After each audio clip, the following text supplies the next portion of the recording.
So Toy Story 5 is the fifth entry in the Toy Story franchise that has been going on for well over 30 years. Now, when I saw this movie, I sat in the movie theater Saturday morning with a host of families preparing to watch the fifth Toy Story film. And among the audience were many people who were the same age as I, including a father who was showing off his old Burger King toys to his peers, which I recall fondly from my childhood as well.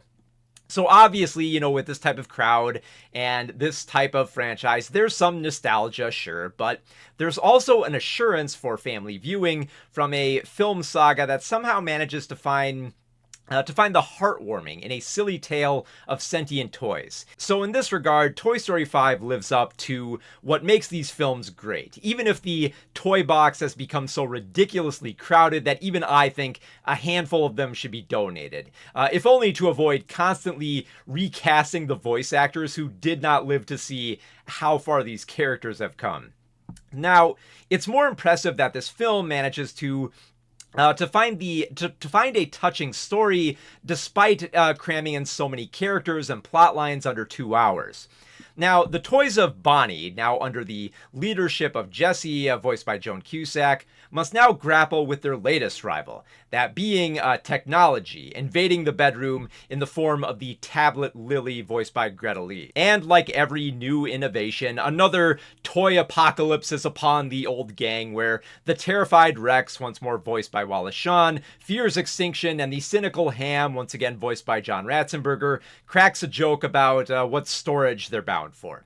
And amid all this, Buzz Lightyear, once again voiced by Tim Allen, weighs a marriage proposal to Jessie, and Woody, once again played by Tom Hanks, still tries to assert control, even though he's more of a visiting sheriff this time than the local resident. The central toys are thankfully more concerned with their purpose for Bonnie than with their own preservation. Like, sure, they fear the rise of the digital screens and how they will reduce playtime, but they're also concerned about the damage that will be done to Bonnie and her ability to connect with her peers.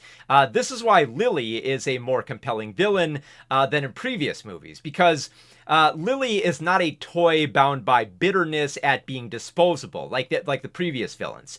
She is basically she has a pompous belief that she serves a better purpose than the toys that she illuminates over. And the abundance of tech might not be enough to form relationships in which unintended byproducts develop within Bonnie's group chat. But the world of technology also has its abandoned and its bitter, just like the world of toys, as with the potty training device of Smarty Pants, voiced by Conan O'Brien, finding new life through the philosophy of the toys that extol the virtues of playtime to him.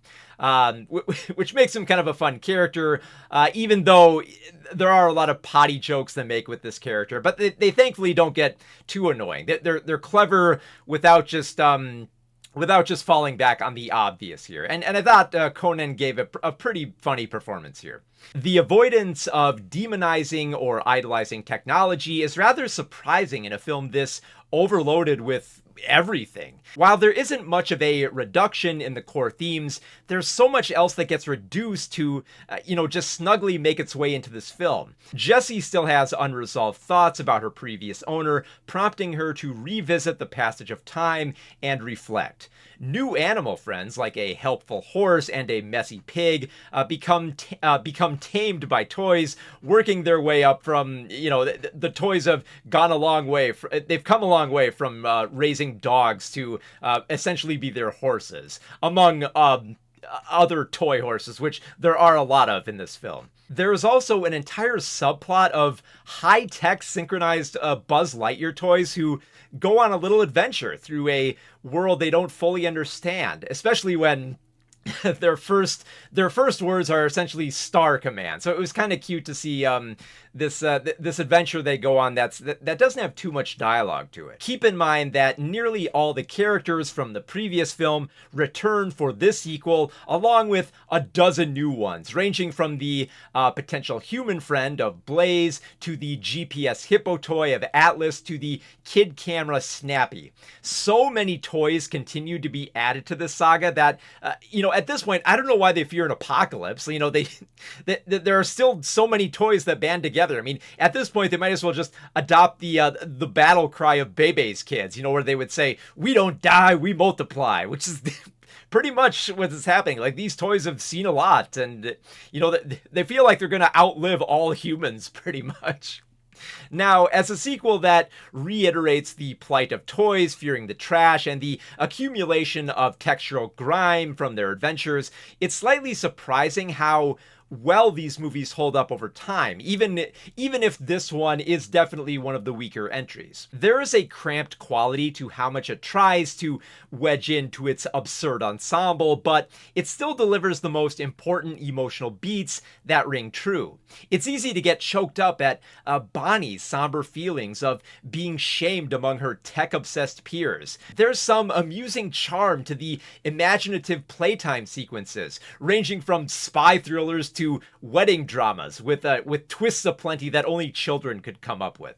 And while many characters are severely reduced, including many returning toys who don't really have much of any dialogue, those occupying the foreground still manage to crack some smiles and evoke some tears, even without the decades of investment behind these inanimate objects that have been granted personality. Because a lot of the kids really did seem to love these characters. So Toy Story 5 still has a playful and thoughtful allure, even with the wear and tear more visible this time around. And while this sequel is certainly the lesser of the 5 films, it's tough to be hard on a film that still has enough heart to evoke tears, though in a lower volume than in previous pictures. Like an old electronic toy fished out of clutter, it's remarkable how operational these films remain, with as much attention paid to the focus on the cultural shift in childhood play as the intricate details of this smaller world. The computer graphics might have improved, but the generational devotion to creative play remains as persistent, engaging,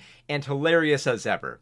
These toys still have some play left in them, even with all the dust and scuffs that you can see on their exterior. So, it's definitely not up there with the best Toy Story movies, but the fact that it still has a lot of charm and personality to it, and that I felt my heartstrings still tug for this old franchise, I think is still pretty cool. So even for being a lesser Toy Story film, it's still really lovable, and I still had a pretty damn good time with it. So yeah, Toy Story 5, still pretty good for how long these animated films have been going.